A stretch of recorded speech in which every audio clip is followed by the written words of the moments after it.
¿Qué tal? ¿Cómo están amigos y amigas de esta comunidad?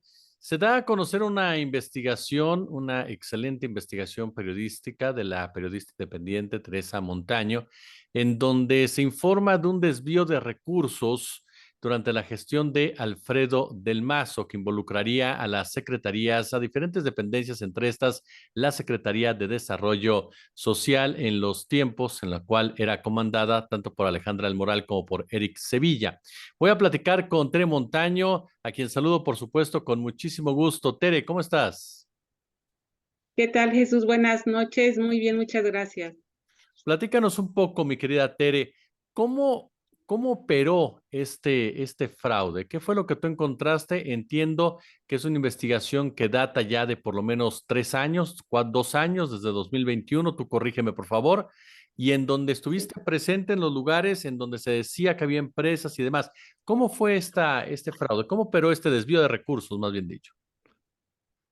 Bueno, yo empecé la investigación en 2021, a principios del 2021. A mí lo que me llamó la atención, siempre monitoreo las compras del gobierno del estado desde hace ya mucho tiempo y me di cuenta que había contratos que yo llamé foráneos, ¿no? Yo así los bauticé, digamos, en el sentido de que se trataba de adjudicaciones a empresas que estaban fuera del Estado de México y por productos y servicios que pueden encontrarse, me voy a quitar los lentes porque creo que genera mucho brillo, que por productos y servicios que pueden encontrar, que podrían encontrarse en la vuelta de la esquina, en cualquier lugar, ¿no? Eso me llamó la atención y que era en algunos estados muy lejos, ¿no? Del Estado de México, siendo el Estado de México la segunda economía más importante del país. Para mí me parecía absurdo que fueran tan lejos a comprar productos o servicios comunes. Así nació la investigación. Mi secuestro fue en el 2013, me la robaron porque se robaron todo mi equipo de trabajo, fue lo único que se robaron, y mi carro. Eh, yo tuve que salir del país porque me amenazaron de muerte, y Reporteros Sin Fronteras de España me invitó a salir por 3 meses. Me fui de septiembre del 2021 a diciembre del 2021. Regresé a finales de ese mismo año y estando en Madrid me contactó Forbidden. Yo empecé a recuperar la investigación ya desde entonces a la distancia. Y bueno, ¿qué encontramos? Ellos después, si quieres, te platico cómo se formó el equipo. Eh, yo, regresando de ese primer viaje, pude hacer ya yo viajar dentro del país para ver. Yo tenía mucha curiosidad de ver si existían esas empresas, ¿no? Ujú. O cómo eran esas empresas, y sentí que necesitaba verificar las direcciones. La sorpresa fue que la mayoría no los encontré. Encontré muy pocas empresas, como dos de todas, y las que más llamaron la atención es que tenían grandes adjudicaciones.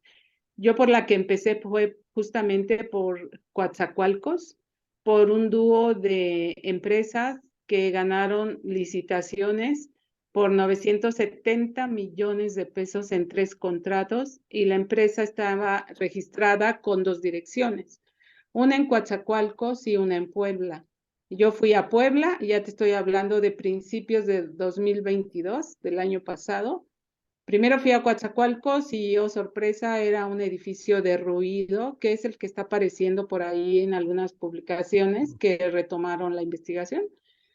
Derruido, cerrado, deteriorado, en un puerto que está tomado por el crimen, y las adjudicaciones se dieron en 2018 cuando se registraron grandes problemas de crimen organizado en ese puerto.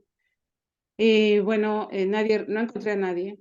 De ahí me pasé a Puebla y tampoco la encontré. Encontré el edificio, había un edificio de despachos y con la sede de una notaría. Me informaron que tenían como 2 años que ya se habían ido y que no habían dejado. Les pregunté si habían dejado alguna dirección para sus clientes, ¿no? Dado que se supone que era una empresa importante, dado 972 millones de pesos estamos Sí. hablando. Entonces no dejaron nada, desaparecieron. Después, bueno, hice otras visitas para verificar otros contratos de otras empresas y me encontré con lo mismo. Lugares cerrados. Ya después, en la segunda etapa de la investigación, ya se sumaron periodistas convocados por Forbidden Stories que se ofrecieron a apoyarme para proteger la información y evitar que se volviera a perder. Y más adelante me ofrecieron integrar este consorcio con periodistas de The Guardian y de OCCRP. Integramos el equipo, ellos coordinaban y para terminar y acelerar lo que faltaba, mi compañera Nina Lacani de The Guardian fue la que hizo las visitas restantes a la Ciudad de México y encontró exactamente lo mismo. Ellos se tomaron la molestia también de verificar mi propia investigación. Ellos verificaron sobre mi investigación. Tenían que estar seguros para publicar de que lo que yo estaba hablando, mi hipótesis, era real. Lo verificaron, ordenamos la información. Yo en todo este tiempo habré leído unos 1000 contratos, cerca de 2 años, y fui reduciendo el margen, la selección de contratos que presentaban rasgos más sospechosos.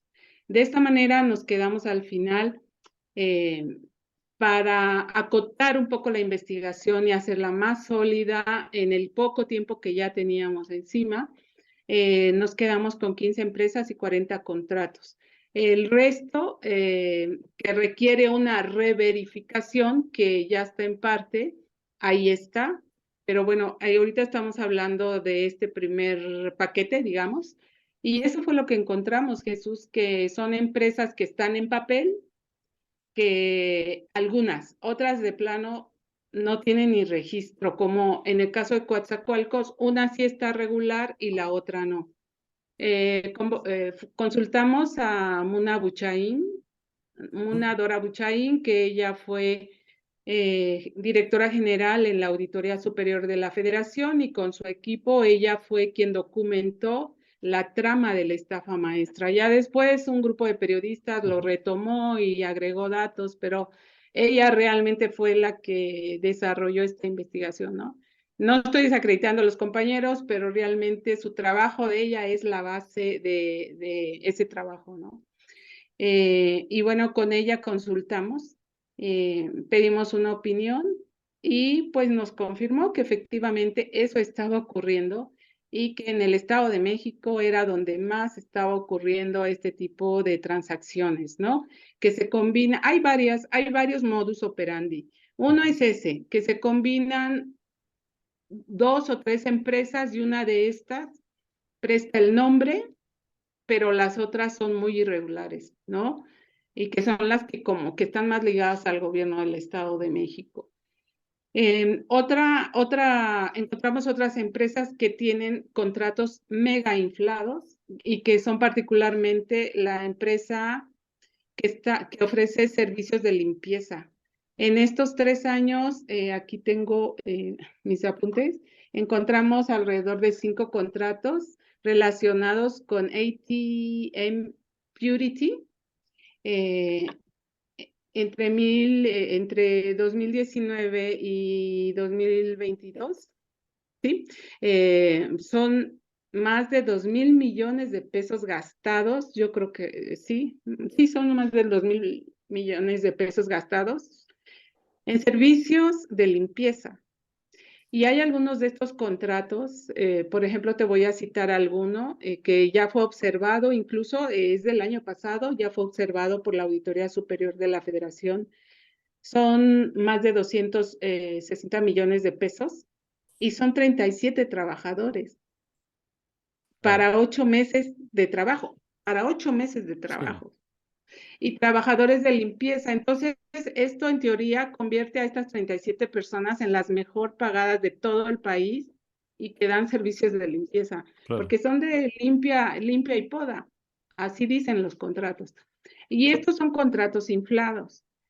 Al siguiente, este contrato, si mal no recuerdo, es del 2022, ya hay uno parecido que también se emitió para la misma fecha, digamos, por parte de otra dependencia de la Secretaría de Finanzas, y son los mismos trabajadores, son 2 meses más, pero ya son 426 millones de pesos.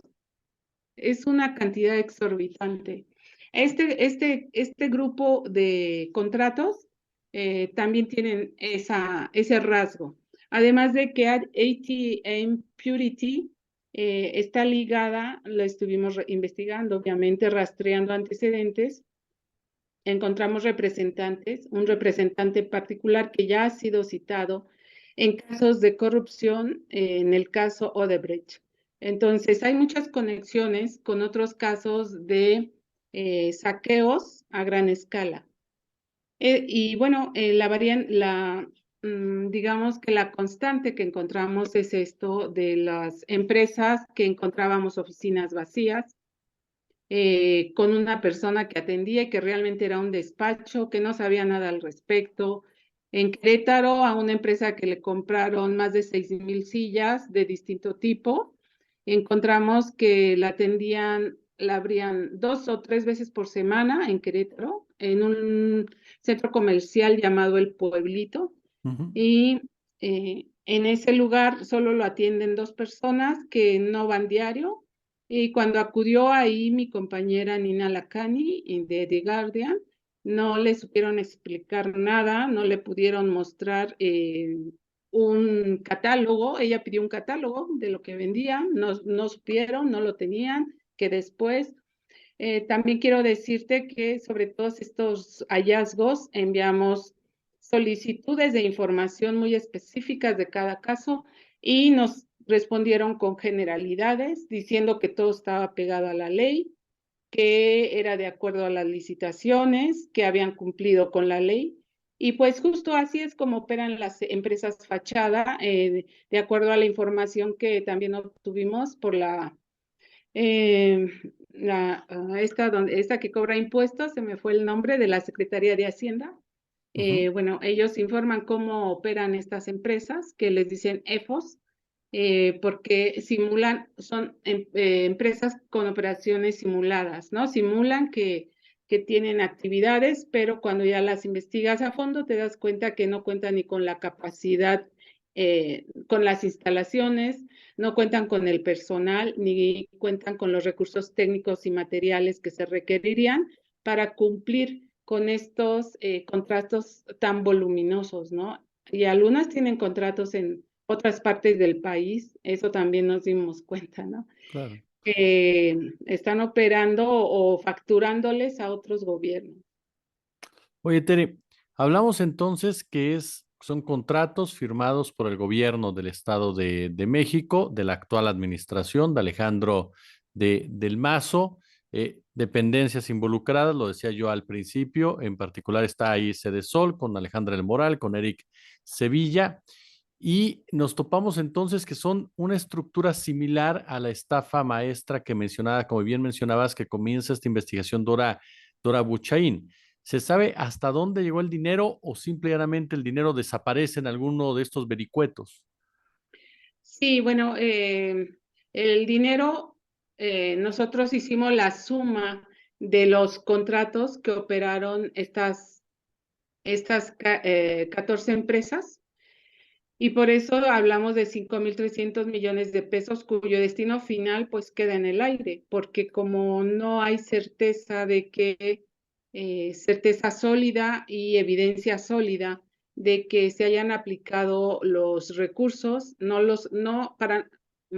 el gobierno no nos aportó suficiente evidencia. Esta evidencia que ellos nos entregaron, que eran básicamente fotografías sin mayor referencia, se las llevamos a Muna, le pedimos que por favor hiciera un dictamen y ella prueba por prueba nos fue haciendo comentarios y decía que eso no podía ser tomado como una evidencia sólida que confirmara la aplicación de los recursos, la prestación de los servicios, También nos hizo comentarios sobre algunos documentos que nos dieron, formatos del IMSS básicamente, que nos decía que, bueno, algunos presentaban alteraciones y es probable que hayan fabricado pruebas para nosotros, para estos casos. Tuvieron dos oportunidades. La primera, la presentación de las solicitudes de información. Después, el paquete que ellos presentaron de supuesta evidencia. Y pues con apoyo de esta perito forense en temas de fiscalización, fue que pues determinamos y con apoyo también con ella su opinión que lo que ellos aportaron pues no justificaba a plenitud el destino de los recursos, ¿no? Es decir, que quedan en el aire, ¿no? Esos recursos. Y estamos hablando solo de un universo muy pequeño, como te comento en el principio, porque hay muchísimas más empresas y contratos que ya no quisimos agregar por que teníamos el tiempo encima, ¿no? Creo que en este punto, mi querida Tere, hablamos que dentro de la forma como se operó, hay gente vinculada a la campaña ahorita de Alejandra del Moral, que estuvieron ahí presentes, entre ellos Eric Sevilla, que es actualmente el director del PRI. Es decir, estamos hablando de un grupo que de una u otra manera está ligado directamente con el señor Alfredo del Mazo, es decir, gente directa de Alfredo del Mazo en la operación de estos recursos. Bueno, sí, perdón, no te contesté tu pregunta a plenitud hace un momento. Sí, ¿cómo operan? La Secretaría de Finanzas es la que controla a través de la Dirección de Recursos Materiales las contrataciones en gobierno. Son, digamos, los supervisores y operadores directos de las compras. Ellos desarrollaron una forma que se llama, y también en el gobierno federal se conoce como compras consolidadas, que es decir, todas las dependencias que necesitan de un solo contrato le avisan a la secretaría y saca una convocatoria única por ese producto. Entonces, resulta que después de que hacen sus peticiones, sacan las licitaciones y muchas dependencias compran lo mismo. Pero aquí lo extraño es que, por ejemplo, la Secretaría del Campo, la Ujú. gubernatura, por ejemplo, estoy hablando del caso de Sebacom, que es una empresa de Monterrey, una empresa muy modesta. Es como pues una tiendita de la calle que saca a exhibir sus productos, que son productos de limpieza, es su especialidad. Saca las escobas y los trapeadores, los monta en un tambo y los pone en la calle para exhibirlos. Bueno, a este changarrito le compraron 6 dependencias distintas, incluido a la gubernatura, los mismos productos, exactamente era lo mismo.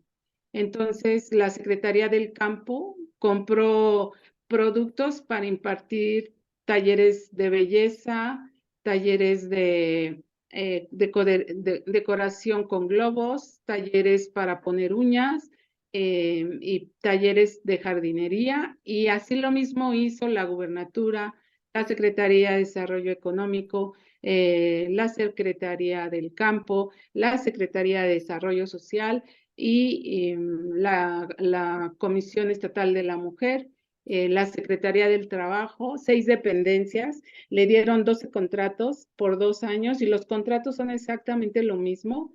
Y si bien hay compras consolidadas, la sospecha es porque una Secretaría del Campo que tiene funciones distintas a la de desarrollo económico y a la de desarrollo social están comprando exactamente lo mismo. Y bueno, esas son algunas de las inconsistencias de este tipo de contratos eh, que se estuvieron adjudicando a una empresa que además en el caso de Sebacón es experta en productos de limpieza y de todo lo que le compraron no contiene un solo producto de limpieza, ¿no? Y esa es otra inconsistencia que nos llamó la atención y que nos confirmó Muna Dora Buchaín que pues no estaba correcto en términos de fiscalización, ¿no? Ahí no se estaba como cumpliendo adecuadamente la norma. Y este es otro rasgo, digamos, otra variante de las irregularidades que detectamos, ¿no?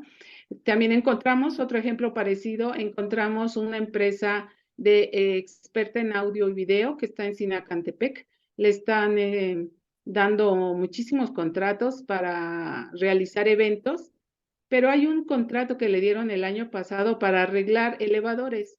Y bueno, ahí nos explicaba la experta que para este tipo de servicios, arreglar elevadores que implica un riesgo para la vida de personas, se requieren certificaciones especializadas. No lo puede hacer cualquier empresa.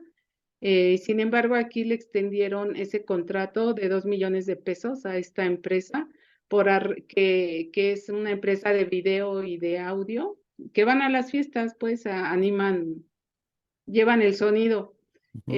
a los eventos. Pues ya también arreglan elevadores al gobierno del estado. Y eso es algo también encontramos de otras empresas, ¿no? Y bueno, y también decirte que los contratos más abultados son los que justamente adjudicó la Secretaría de Desarrollo Social, los más abultados para servicios genéricos, servicios difusos que no alcanzas a entender exactamente de qué se trata, como creo que se me va a acabar la pila.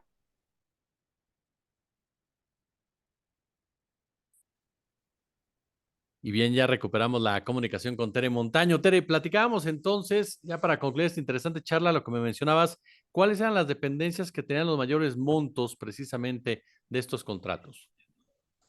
Sí, encontramos que la Secretaría de estos 40 contratos, son 40 contratos, encontramos que los mayores montos que se adjudicaron a algunas de estas 14 empresas corresponden a la Secretaría de Desarrollo Social en servicios que tienen que ver como los servicios de limpieza a lo largo de 4 años, también servicios profesionales y técnicos, que es algo muy difuso.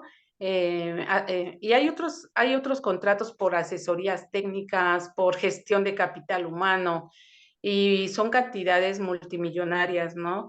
Se abusó, creo que mucho del concepto de las outsourcings, pero tampoco hay mucha claridad en cuánto personal estuvieron administrando, porque los contratos no lo dicen, son contratos opacos y también son muy voluminosos y los operó la Secretaría de Desarrollo Social. Hay indicios, porque lo denunció así en meses pasados una diputada, de que estas outsourcing que estaba contratando la Secretaría de Desarrollo Social eran las que estaban sosteniendo las estructuras operadoras del programa Salario Rosa ligadas al PRI. Quizá por eso son muy opacos estos contratos y tampoco tienen claridad. Y bueno, todo eso nos llevó a una suma de 5,300 millones de pesos. Y bueno, y reiterarte que consultamos a cada dependencia, le enviamos solicitudes de información que contestaron de manera muy genérica. También enviamos solicitudes de información particulares a cada empresa y prácticamente ninguna contestó, salvo una que sacamos de la lista, porque el señor mostró interés, nos mandó suficiente evidencia de dónde tenía sus instalaciones, nos invitó, pero además la contestación fue de inmediato. El resto de las empresas, incluyendo la de Sebacón, que yo hablé con la dueña en Nuevo Monterrey y me dijo que ella no había firmado ningún contrato con el gobierno del estado. Ya después ya no respondió los demás cuestionamientos. Yo la visité en julio del año pasado y fue cuando me dijo que no tenía contratos con gobierno del estado, y estos cuestionarios finales ya para en los procesos de verificación, de fact-checking de toda la información, ya no respondió ningún mensaje. También se enviaron solicitudes de información a Eric Sevilla y a la señora Alejandra del Moral y nunca respondieron. Tere Montaño, como siempre, de verdad te agradezco mucho estos minutos, una de las mejores periodistas independientes que hay en México, siempre engalanas nuestro canal y toda nuestra admiración y respeto, querida Tere. Muchísimas gracias, Jesús, y gracias a tu audiencia. Gracias por la invitación.